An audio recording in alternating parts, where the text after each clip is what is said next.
నమస్కారం అండి. నా పేరు మనోహర. నేను ఇక్కడ ఏపీ టూరిజం గైడ్గా పనిచేస్తున్నాను. తిమ్మమ్మ మర్రిమాన్ అంటే ప్రపంచంలోనే ఒక పెద్ద మహావృక్షం. ఈ చెట్టు 7 ఎకరాల 74 సెంట్ల విస్తీర్ణంలో 1989వ సంవత్సరంలో గిన్నిస్ రికార్డు అయింది. తిమ్మమ్మ అనేటువంటి ఒక మహాపతిరథ శిరోమణి ఇప్పటికీ 700 సంవత్సరాల క్రితం అండి. మన భగవాన్ పుటపర్తి సత్యసాయిబాబా ఉన్నారు కదా, పక్కనే విలేజ్ బుకపట్నం అమ్మవారి పుట్టినది. అక్కడ చెన్నక వెంకటప్ప మంగమ్మ అనేటువంటి పుని దంపతులకు సిట్టిబలిలో వంశస్థుల్లో తిరుమల వెంకటేశ్వర స్వామి వరప్రసాదిగా అమ్మవారు జన్మించారు. మరి బుక్కపట్నం నుంచి ఇటు ప్రక్కన గూటి బయలు, ఈ ఊరు అమ్మవారికి అత్తగారి ఇల్లండి. ఇక్కడ బాలవీరయ్య అనేటువంటి వ్యక్తికి అమ్మవారినిచ్చి వివాహం చేశారు. అమ్మవారికి ఒక కొడుకు, కుమార్తె. కొంతకాలానికి అమ్మవారి భర్తకు కుష్టు వ్యాధి స్టార్ట్ అయింది. పతే ప్రత్యక్ష దైవంగా భావించి 5 సంవత్సరాలు సేవ చేశారు. కానీ ఇది నయం కాక భర్త చనిపోవడం జరిగింది. ఇప్పుడు అమ్మవారు కూడా తన భర్తతో పాటు సతీ సహగమనం చేయాలి అనుకున్నారు. ఇలా చేయాలంటే అప్పుడు విజయనగర సామ్రాజ్యుల ప్రజా పరిపాలన అంటే ఇప్పుడు మండల వ్యవస్థ బదులు అప్పట్లో పాలేగాల రాజ్యం. అలా మనమున్న ఈ ప్రాంతాన్ని కొక్కంటి పాల్యం అనేవాళ్ళు. మరి సతీ సహగమనానికి అనుమతించమని ప్రార్థిస్తే పాలేగారు అన్నారటమ్మా, నేనిచ్చిన ఏదైనా 2 పరీక్షల్లో మీ యొక్క పతివ్రత ధర్మాన్ని నిరూపించుకుంటే అనుమతిస్తానన్నారు. చనిపోయిన పక్షులు లక్షించమన్నారు. ఎండిపోయిన కాకర చెట్టు పూలు పింజలతో ప్రత్యక్షంగా చూపించమన్నారు. మరి 2 యందు విజయం సాధించి ఆనాడు అమ్మవారు తన యొక్క పతివ్రత ధర్మాన్ని నిరూపించుకున్నారు.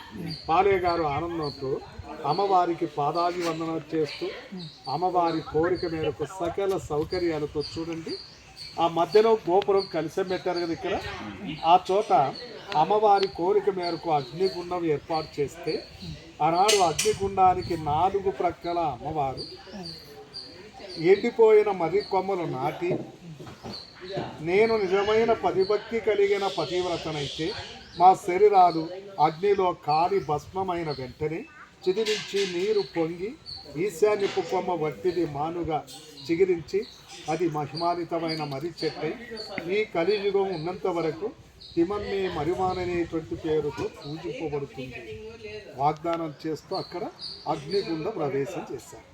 మరి అమ్మవారు చెప్పినట్టుగా సతీ సాగమన కార్యక్రమం పూర్తయింది. చిగురించి నీరు పొంగి పొరలి వెంటనే ఈశాన్యపు కొమ్మ చిగురించింది. అక్కడ చిగురించిన ఒక చిన్న మొక్క ఇప్పుడు ప్రపంచంలోనే పెద్ద మహావృక్షం తిమ్మమ్మ మర్రిమాన్. ప్రజెంట్ ఈ చెట్టు ఇప్పుడు 9 ఎకర్స్ ఉందండి, 9 ఎకరాలు. ప్రధానమైన చెట్టు మొదలంటే ఆ గోపురమే మొదలకు సాక్ష్యం. ఒరిజినల్ చెట్టు ఇప్పటికి 90 సంవత్సరాల మనం చెట్టుకు పంచిన సేద్వారం పడిపోయింది. మొదలుకు గుర్తుగా అలా గోపురం. ఇక్కడ కొన్ని మహిమలు ఏంటంటే ఈ మహావృక్షం మీద పక్షులు కూడి కట్ట, కానీ పగలంతా ఇక్కడే ఉంటాయి. మరి ఎక్కడ కలిసి రాత్రి ప్రొద్దున పక్షులు చెట్టు మీద నిద్రిస్తాయి. ఒక మంచి వరం, సంతానం, వివాహం అమ్మవారికి ప్రార్థించి రుచిపడి చేసుకొని పూజారిచ్చిన ముడుపు చెట్టు కడతారు. ఏడాది తెలుసుకునే సంతానం.